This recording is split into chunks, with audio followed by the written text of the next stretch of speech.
Hey everyone, Calgunandprep here with a quick tip video.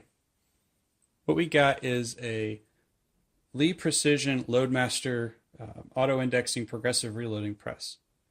And what I wanted to show you and talk about was this connection cable here between the Pro Autodisc powder measure and the actual base plate of the reloading press itself. Now, the way that this works is as you operate the reloading press and index a shell, an empty shell, into the powder measure, actually it's the expanding and the powder through expanding die. The way that it works is as you put the empty shell into it, as you can see, this operating arm gets pushed up. The disc in here gets slid forward, and the powder then gets dropped into the shell. And then as you bring that base plate back down, as you push the charging ram back up, the shell indexes forward. This cable mechanism here, which attaches the powder measure to the base plate, it pulls this arm back down and it resets the powder measure for the next shell as you push the base plate back up. Well, the problem was Lee decided that they were going to include for us this ball chain.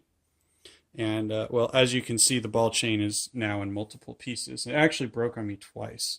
I had a little bit extra slack, tried to kind of make it work, and it snapped on me again. And what was actually happening is, because of the design of this powder measure to rotate, somewhat freely, around, it was actually the ball chain was getting caught up on this retaining pin here for the tool head.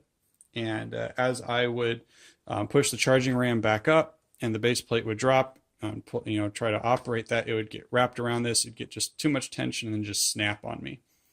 So instead of spending, $2, $3, whatever, on a new ball chain to replace the one that broke, I decided, I was going to be lazy, and I just really didn't ever want to have to deal with this problem ever again.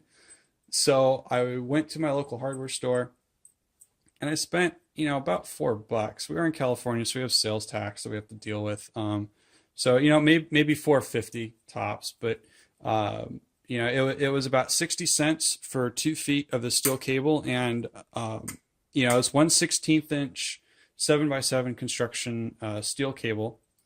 It was about 60 cents for 2 feet worth. I cut it into 2 sections here and created those loops.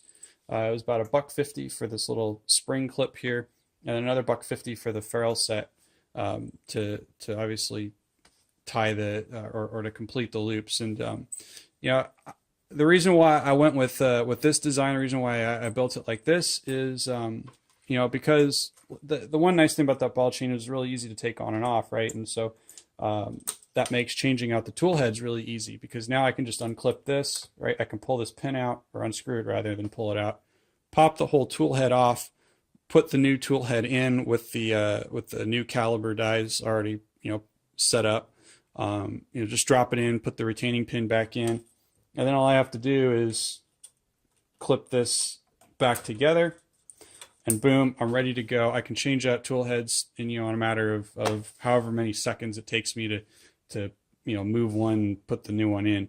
And I don't have to worry about disassembling steel cable, or taking the powder measure off the die, setting it off to the side and messing around with all that. I can retain the same functionality as originally designed by Lee, but I don't have to worry about my cable assembly here getting caught, snapping, coming undone. So anyhow, when the chain broke on me, I searched high and low on YouTube. I tried to find a solution, see if anybody had run into the problem before, how'd they fix it, that sort of deal. I couldn't find anything, so I figured I'd make this quick video for you guys. Hopefully it helps you out. If it does, please leave us a comment down below. Let us know that you found it helpful. Otherwise, thanks for watching. We'll catch you next time.